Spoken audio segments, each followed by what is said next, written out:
एक बार की बात है, एक बहुत विद्वान गुरु अपने शिष्यों के साथ दूर जंगल में अपने आश्रम में रहते थे। गुरु रोज अपने शिष्यों को ध्यान, जीवन मूल्य व सकारात्मकता पर सीख देते। एक दिन एक शिष्य अपने गुरु के पास आता है और अपनी समस्या बताता है। वह कहता है कि मैं छोटी छोटी बातों पर क्रोधित हो जाता हूँ और अपने दोस्तों को भला बुरा कह देता हूँ, लेकिन जब बाद में मेरा गुस्सा शांत होता है तो मुझे स्वयं पर शर्म आती है कि मैंने गलत किया।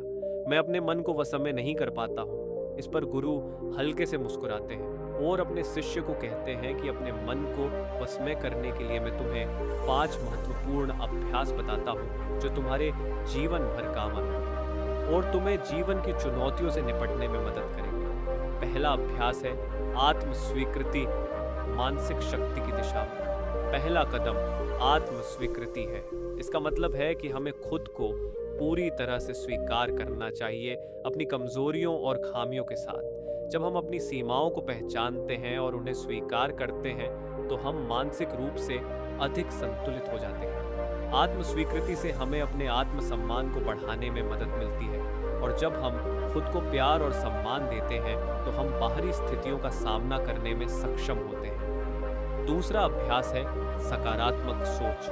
सकारात्मक सोच मानसिक ताकत का एक महत्वपूर्ण घटक है। जीवन में उतार चढ़ाव हमेशा रहेंगे, लेकिन सकारात्मक सोच के माध्यम से हम समस्याओं को एक अवसर के रूप में देख सकते हैं। इसका मतलब यह नहीं है कि हम वास्तविकता को नजरअंदाज करें, बल्कि यह है कि हम चुनौतियों के बावजूद आशावादी बने रहें। सकारात्मक सोच हमें मानसिक रूप से मजबूत बनाती है और हमें कठिनाइयों से उबरने की शक्ति प्रदान करती है। तीसरा अभ्यास है स्वयं पर नियंत्रण। मानसिक रूप से मजबूत व्यक्ति वह है जो अपने विचारों, भावनाओं और कार्यों पर नियंत्रण रखता है। इसका मतलब यह है कि हमें अपने विचारों को संतुलित रखने का अभ्यास करना चाहिए और आवेगपूर्ण निर्णयों से बचना चाहिए। इसके लिए ध्यान, योग और मानसिक अनुशासन का अभ्यास महत्वपूर्ण होता है। जब हम अपने विचारों और भावनाओं पर नियंत्रण रखते हैं तो हम किसी भी स्थिति का सामना करने के लिए तैयार रहते हैं। चौथा अभ्यास है लचीलापन। लचीलापन मानसिक शक्ति का एक और प्रमुख पहलू है। जीवन में असफलताओं और कठिनाइयों का सामना करने के बाद हमें फिर से उठने और आगे बढ़ने की क्षमता विकसित करनी चाहिए। लचीलापन हमें असफलताओं से सीखने और उन्हें अवसरों में बदलने में मदद करता है। इसके लिए हमें आत्म प्रेरणा और आत्म विश्लेषण का अभ्यास करना चाहिए ताकि हम खुद को निरंतर सुधारते रहें और किसी भी चुनौती का सामना कर सकें। पांचवा अभ्यास है स्वस्थ जीवन शैली। शारीरिक और मानसिक स्वास्थ्य का गहरा संबंध है, इसलिए मानसिक रूप से मजबूत बनने के लिए हमें स्वस्थ जीवन शैली अपनानी चाहिए। नियमित व्यायाम, स्वस्थ आहार, पर्याप्त नींद और ध्यान का अभ्यास मानसिक शक्ति को बढ़ावा देने में मदद करता है।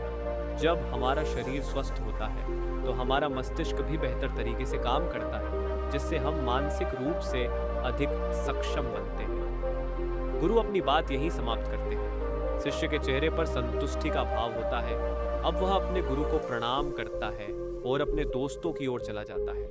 तो दोस्तों, आपको भी इसी तरह से मानसिक रूप से मजबूत बनने के लिए आत्म स्वीकृति, सकारात्मक सोच, स्वयं पर नियंत्रण, लचीलापन और स्वस्थ जीवन शैली अपनाने की आवश्यकता है। इन गुणों को विकसित करके हम जीवन की चुनौतियों का सामना करने के लिए मानसिक रूप से तैयार हो सकते हैं और एक संतुलित और सुखी जीवन जी सकते हैं। ऐसी ही प्रेरणादायक कहानियों के लिए हमारे चैनल को जरूर फॉलो करें। एक बात हमेशा याद रखिए कि हम कर सकते हैं अगर हम सोच लें कि हम कर सकते हैं।